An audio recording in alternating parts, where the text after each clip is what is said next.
Norse paganism and beards. Let's talk about it. For note, if you're a U.S. service member with a religious exemption, stick around a minute. Hey, heathens and pagans, let's talk about heathen and pagan men. And beards. Oh, man. Due to my occupation as a mason, nobody likes rock boogers and beards. Quite painful to comb out. And back during my days in the U.S. military, before you could even put pagan on your dog tags, you couldn't grow out your beard either. Well, unless you had a shaving bump problem and to get a shaving profile. Whether we like it or not, we're going to have to see what the uneducated think about this religious exemption in the U.S. military. Let's look to the lore and see what we can find about beards. In the Saga of Burnt Njal, the main hero is made fun of for being beardless. Most often, this is cited as indicating that this was a cultural norm. I would argue nowhere does it say that it's a requirement. I would also counter-argue that this might also be a wisdom or a lesson about, despite being different, he could still be the hero. That even though he was different, he could still do great things despite what others thought. Perhaps a lesson in accepting one's fate.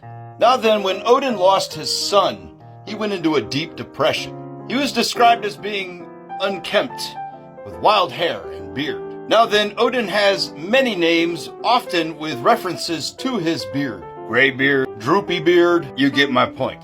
Now then, my takeaway from this is, if you have a beard, it should be well kept. After all, they have found many combs in burials and many attestations about how often they groomed.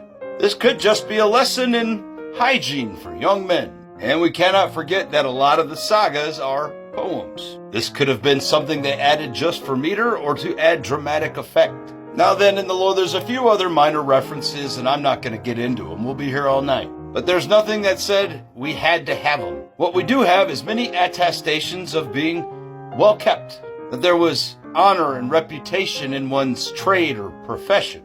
In my opinion, relax about it, guys. If it's a work requirement, best to provide for your family. Workplace safety is more important. I'd rather have you around so we can argue about it next year. Because we do every year, don't we? What the?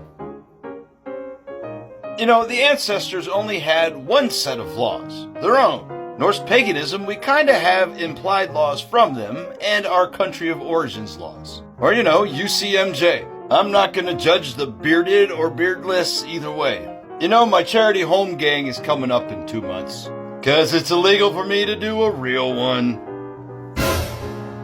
And I probably could grow something in 2 months' time. But I got to thinking, it's better to be practical than to have a pump handle on my face.